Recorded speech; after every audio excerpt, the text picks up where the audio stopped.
सीधे रुख करेंगे महाराष्ट्र। महाराष्ट्र में भी आपको बता दें कि राज्य की 8 सीटों पर मतदान शुरू हो चुके हैं, जिसके चुनाव आयोग ने पूरी तैयारी कर ली है। सुबह 7 बजे से शाम 6 बजे के बीच तक ये पूरा मतदान की जो प्रक्रिया है वो होगी। और सीधे रुख करेंगे, हमारी सहयोगी जो है तेजश्री इस वक्त हमारे साथ अमरावती से जुड़ गई हैं।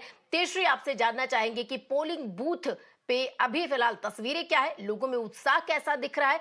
सुबह के सूरज के जिस तरीके से सूरज आसमान में चढ़ता दिख रहा है, वैसे क्या जनता की भीड़ पोलिंग बूथ पर आ रही है?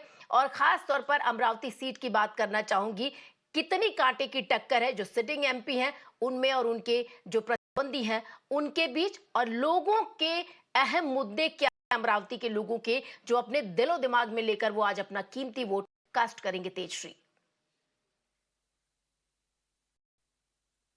देखिए, महाराष्ट्र की यदि हम बात करें तो महाराष्ट्र में जो राजनीति वो पिछले एक साल में काफी उथल पुथल नजर आई है। लेकिन हम अमरावती की बात करें तो अमरावती भी बीजेपी और कांग्रेस और अन्य पार्टियों के लिए भी आसान नहीं रहने वाली है, क्योंकि यदि हम अमरावती की बात करें तो अमरावती में इस बार बीजेपी ने अपनी कैंडिडेट नवनीत राणा का उतारा है। और याद रखिए कि अभी तक आजादी के बाद से बीजेपी ने एक बार भी अमरावती सीट को नहीं जीता है।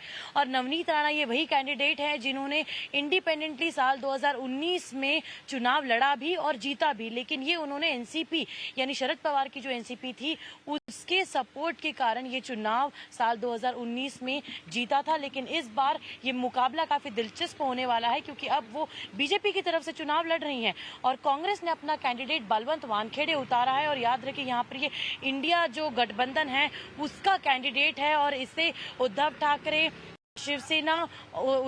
की शिवसेना, शरद पवार की एनसीपी और साथ ही कांग्रेस, ये तीनों ही इसे सपोर्ट कर रहे हैं। और याद रखिए, अमरावती में अमित शाह ने भी रैली की थी, राहुल गांधी ने भी रैली की थी और इसीलिए अमरावती अब एक बहुत ही महत्वपूर्ण सीट जो है वो मानी जा रही है। देखिए, अमरावती के यदि हम समीकरण का भी बात करें तो ये जानना सबसे जरूरी है कि बीजेपी क्यों नहीं जीत पाई, क्योंकि यहाँ पर दलित और मुस्लिम वोटर्स जो हैं उनकी संख्या भी काफी महत्वपूर्ण है। और शायद इसीलिए इस बार ये भी कहा जा रहा है कि कहीं ना कहीं दलित और मुस्लिम वोटर्स का शायद कांग्रेस के जो कैंडिडेट हैं उनको ज्यादा फायदा मिल सकता है। हमने नवनीत राणा से बातचीत भी की थी। नवनीत राणा ने हालांकि ये बताया था कि 400 पार जो प्रधानमंत्री मोदी का नारा है उसमें वो बहुत आश्वस्त है कि वो भी एक सीट इस बार कंट्रीब्यूट करने वाली है बीजेपी की तरफ से। तो वहीं कांग्रेस के जो कैंडिडेट है बलवंत वानखेड़े, उनका ये कहना है कि इस बार बीजेपी को अमरावती में कोई भी सीट नहीं मिलने वाली है, क्योंकि उन्होंने जिस तरह से वो जो वादे किए थे, चाहे वो पानी की समस्या का निवारण हो या फिर 30 साल से जो एयरपोर्ट अभी तक अमरावती को नहीं मिल पाया है